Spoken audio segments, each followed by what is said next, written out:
Hey guys and girls, I hope you're having a great day. You can tell I am having a great day, absolutely no doubt about it. I'm out here fishing, and when you're fishing, you're having a great day. And this day is like an unbelievable day. This is like a day like absolutely no other because there's no wind blowing. In Oklahoma, no wind blowing. That is absolutely amazing. And what I'm going to try to do, what I'm going to try to talk to you about today is finding fish in isolated offshore cover. Fishing out in the middle of the lake. You know, I had the first couple of tournaments this year. I won $10,000 in both tournaments, one at Sam Rayburn, one down at the Kissimmee chain of lakes.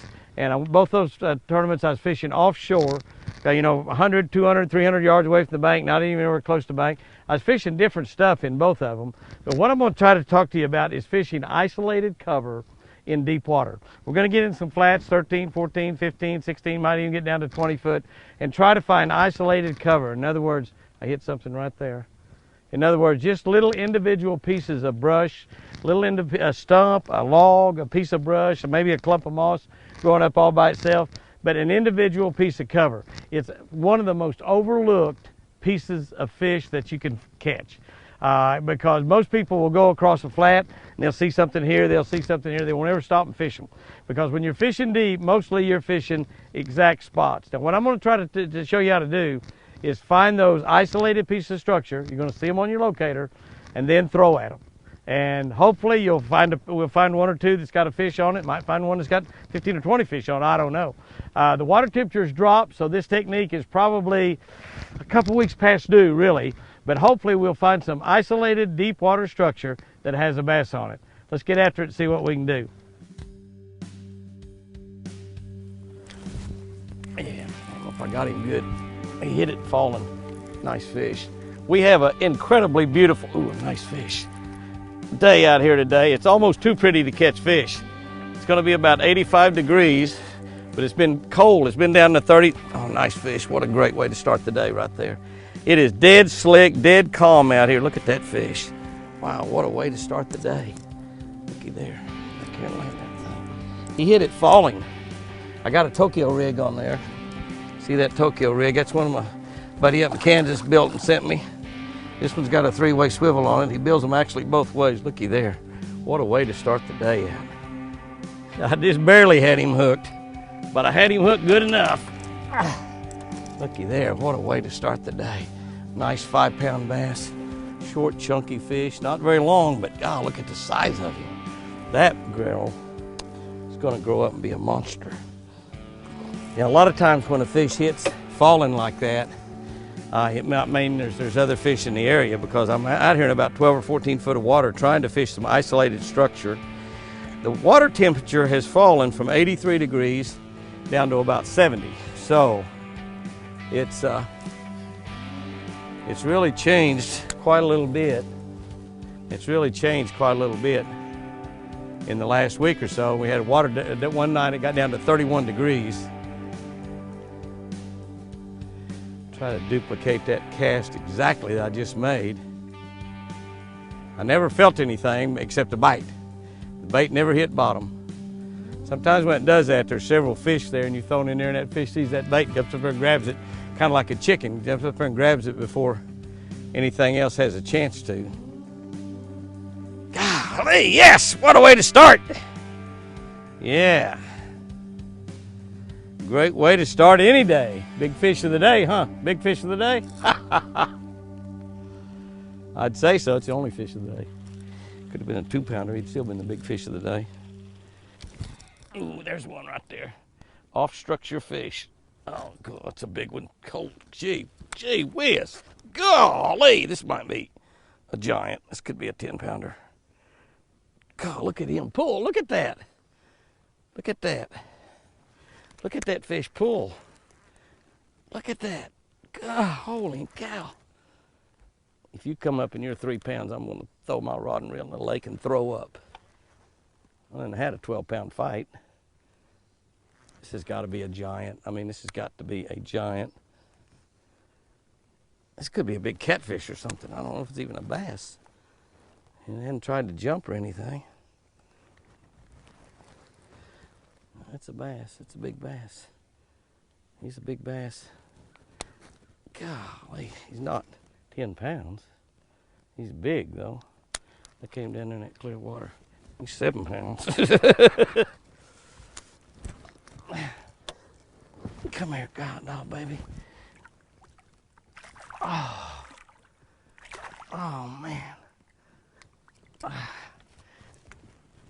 Yeah, he's well over 7. Look how fat he is. Look how fat that fish is. Wow.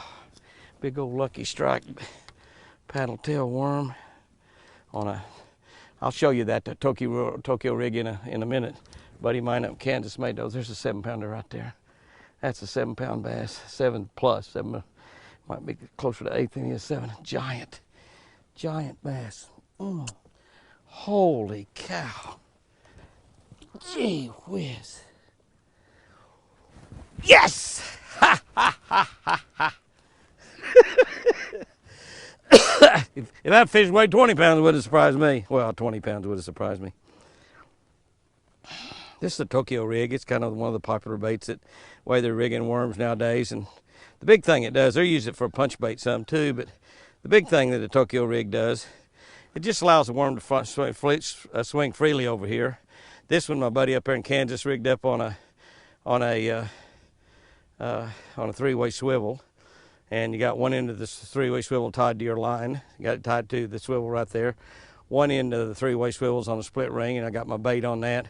The other is to a drop weight. That weight's going along the bottom. This is completely free up here, nothing encumbering it like a Texas rig. If you're going to fall down through the grass, it falls straight down. That's a homemade, and he made it just especially for me. Made me several of them. I've been catching a lot of fish on them. He made me some more just regular ones and sent them to me this week that are they're just regular Tokyo rigs. Golly. Holy smokes. Did you see that fish pull? Gee whiz. What I'm fishing is isolated structure. Offshore. Not structure that you can see, but I should need to hit that spot lock. I wouldn't be drifting off every time. I get so excited when I get a bite, because I fished quite a while without a bite.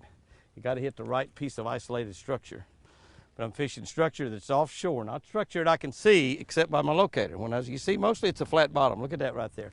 14 foot deep, a flat bottom. This is one of the unusual places that you can catch fish that not everybody else in the lake finds, because not many people are going to stop and fish one little piece of structure out here in 14 foot of water. They just go right over it. They see it, it's a stump or a piece of brush or some grass or a log or a dead body. No, not a dead body. Don't be fishing dead bodies. Sunken boat. It could be just about anything down there. And they fish that. They see that, and it's just one piece. It's just not worth. It's kind of hard to do too. It's kind of hard once you find that structure. That's one of the things. I should have hit a spot lock. If you hit a spot lock, then your boat's going to stay right exactly where you are. You can duplicate the same cast where you got a bite. But I hit one piece of structure down there. The first fish I caught, I didn't hit anything. He hit on a fall, and I finally hit that structure again. Got that big one. So I don't know how many fish are on that piece of structure. There'll usually be 1 or 2 there, just like it is if it's up shallow. The thing you got to remember and think about, keep in your mind, it's no different than going down the bank when you're fishing this isolated structure in deep open water. There's no different than going down the bank and you're catching fish on a log. So you come up to a log, you fish that log a lot more carefully, you peruse it a lot better, you make multiple casts at it because you're catching fish off of logs. And you go along, you find another log, you do the same thing. Well, this is what you do fishing isolated structure off of the bank, is when you find a piece of structure down there, try to duplicate that piece of structure, whether it's a tree, a bush, one individual clump of grass, a bare spot. A piece of isolated structure can actually be a bare spot in grass. But you're looking for those little pieces of things out there, that are little holding areas. The difficulty is you can't see them. I mean, you can see them with your locator. That's the only way you can see them. But it's very similar to fishing down the bank, except I like to get in these big flat areas that have gentle slope offs, and then try to find some isolated structure out here. There is always isolated structure on the bottom. You look around, you're going to find it. And that isolated structure could be just a difference in the bottom. You know that structure is anything on the bottom or close to the bottom. Oh, Jimmy, get out of that tree. There, it got out of it. Oh. You do not want to hang up in that isolated structure. You kind of ruin the spot. But yeah, a structure is anything that's on the bottom, close to the bottom, that is different than the bottom. And it could be depth even. It could be a drop. It could be a little hole. It could be a little mound. It could be, you know, a little underwater, two little creeks or something to come together. Something that's different on the bottom. That's what structure is.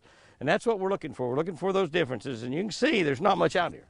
There's not much. I found a piece over there, and that's where I caught those two fish right there. It was off of that piece, and they're both giants. Probably the only two there, but we're going to look around and find some more of them. Butterfly matches my reel. You like that reel? Huh? You like that reel? That's nice, isn't it? It sure is. Yeah. Looky there. Looky there. He thinks he's found a friend. Yeah. Oh yeah, right there. One little piece of stuff I hit. Oh, nice fish. You see him jump like a tarpon bass. Yeah. One little bitty piece of brush. Nice fish. That Tokyo rig is really, really good around that brush. It'll fall through it. It doesn't get hung up much. You really kind of use it anywhere you use a Texas rig, you know. The main deal is your worm is just free. It's just back here all by itself. It doesn't have anything to encumber it. That's a vegetable, isn't it? An encumber? I think it is. An encumber is a vegetable. It doesn't have anything to encumber the action. I got him. Pretty nice fish. Acts like a little one, Jimmy. Yeah, it acts like a little one. Here's a fish, acts like a little one. Golly, Jimmy, that fish is 20 foot deep. I guarantee you, 18 foot deep. 18 foot deep. Look at the belly on that booger, will you? That's a nice fish right there. Golly, that's a healthy fish. My goodness. Go ahead, baby. Jump in the boat with me. Yeah. Look at that fish. Wow. One of the things you're going to find fishing with big worms. I know little worms catch a lot of fish, and they're really good for finesse fishing, but big worms produce fish like that. That's a nice, big, beautiful bass right there. That is look at the belly on that booger, will you? That's what people say when they see me. Look at the belly on that booger. Yeah, baby. Tokyo rig. That fish was in a little piece of brush out there in 18 foot of water. You know, I mentioned earlier that the water temperature had cooled down to, that's 71.3. It's warmed up a little bit in this hot sunshine today. But that fish hit so lightly, I thought it was a bluegill. I mean, he hit so lightly, I thought it was a bluegill. I hit one little piece of brush down there in 18 foot of water. I mentioned that I thought those fish might go shallower, and I think a lot of them probably have. I think a lot of them have. One little piece of brush down there in that open water in 18 feet, and I felt this little tick, and I picked it up, and it didn't feel like nothing, but it was moving just a little bit, and I thought, surely that's a little crappie or a bluegill or something. I've been having some bluegill bite my worms in two today anyway. 18 foot deep. Some of the fish have gone deeper. I bet you some of them have gone shallower. So where do you fish? 0 to 18. 0 to 18, that's where you fish, Jimmy. Yeah, buddy. Yeah. And that's an open water technique that you really need to learn, you really need to try. The key things in fishing open water, isolated objects, is isolated objects. You're looking for isolated structure on the bottom. Make sure you've got a decent locator, and I've got pretty expensive locators. You don't have to have $3,500 locators. The locators that are down just a few $100s nowadays will show you that isolated structure very, very, very, very well. Isolated structure, a good locator, keep your eyes on the locator. That's the most important thing. And the third thing is fish slowly. One more little tip, big worms, big worms. Go out there and look for some of that isolated cover. Mark it when you find it. Catch you some really, really big bass. Hey guys and girls, if you like this video, share it with 4 or 5, 8 or 10 of your friends, 50 of your friends, I don't care. If you're not subscribed to Jimmy Houston Outdoors YouTube channel, be sure to hit that subscribe button, hit that notification bell. We post videos on Wednesday, Friday, and a Sunday afternoon chat. Plus, every now and then I just throw one in. Later, guys and girls, I love you.